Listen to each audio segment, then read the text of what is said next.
Hello, good morning, જય Shri Krishna. I hope તમે બધા મસ્ત હશો. હું પણ મસ્ત છું અને આજ છે સન્ડે, તો ચાલો આજના વ્લોગની શરૂઆત કરીએ. Let's go. જો આ બાજુ મહેકને શરદી થઈ ગઈ છે. નાકમાંથી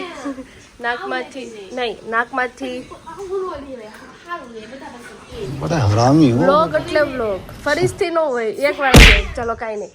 આ બાજુ અમારે બનાવવાના છે ગાંઠિયા ટમેટાના. તો ટમેટા બાફી લીધા છે, બટેકા બાફી લીધા છે. ચાલો આને ફટાફટ ફોલી લેવી આપણે. તગારું ભરીને ચા પીવે છે મહેક.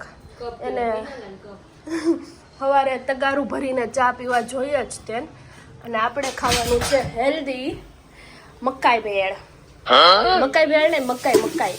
અને આ બાજુ વેફરનું જે ટમેટાનું છે એ ઉકળવા મૂકી દીધું છે. હવે આમાં મારા મમ્મીએ વટાણા નાખી દીધા. નહીં, વટાણા નહીં, સાબુદાણા. સોરી, સાબુદાણા ભૂલાઈ ગયું. મારી મમ્મીએ આમાં સાબુદાણા નાખી દીધા છે.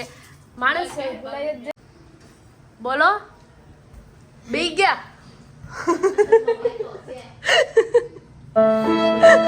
આ મહેકનામાં વેતો જ નથી, બુદ્ધિ વગરની છે. જો આ બાજુ મહેક બિચારી વાસણ ધોવે છે, કેમ કે કામવાળી આજે આવી નથી અમારી, એટલે તો આજે આપણે કામવાળી મહેકને જ બનાવી દીધી છે. બધા હરખા વાસણ ધોશે, ઓલી ચાની તબેલી છે ને ઠસડીને ધોશે, બરોબર. અને જો આ બાજુ સાબુદાણા મસ્ત પલ્લી ગયા છે, બફાઈ ગયા છે. હમણાં આને થોડાક ઠરી જાય એટલે આપણે વેફર પાડવાની છે. જો કેટલા વાગ્યા છે, 10 વાગ્યા છે, પણ અમારા પડોશીની ઘરે હજી બધા સૂતા છે. જો હાલો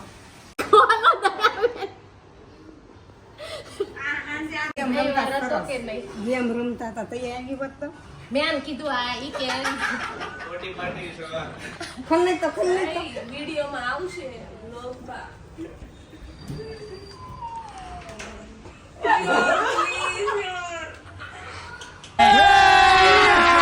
अभी मजा आएगा ना भिड़ो.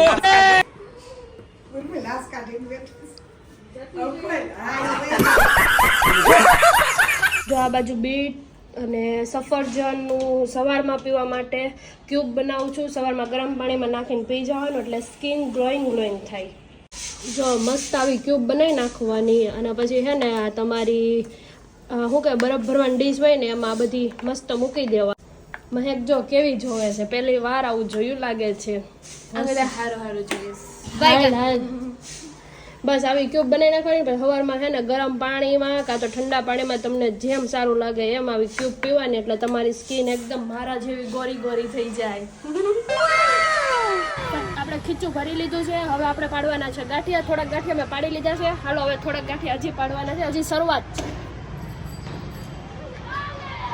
અમારા ઘરમાં રાજાશાહી જીવન હોય ને, તો આને જે દિવસના વાગ્યા છે 11, તો હજી હૂતો જ છે. અને આવડિયા અહીંયા લાઈન મારીને ખીચું ખાઈ જ જાય છે. તો એક તપેલું અમે ખીચું બનાવ્યું હતું, એમાંથી આટલો બધો ગાંઠિયો પડ્યો છે, 1, 2 અને 3.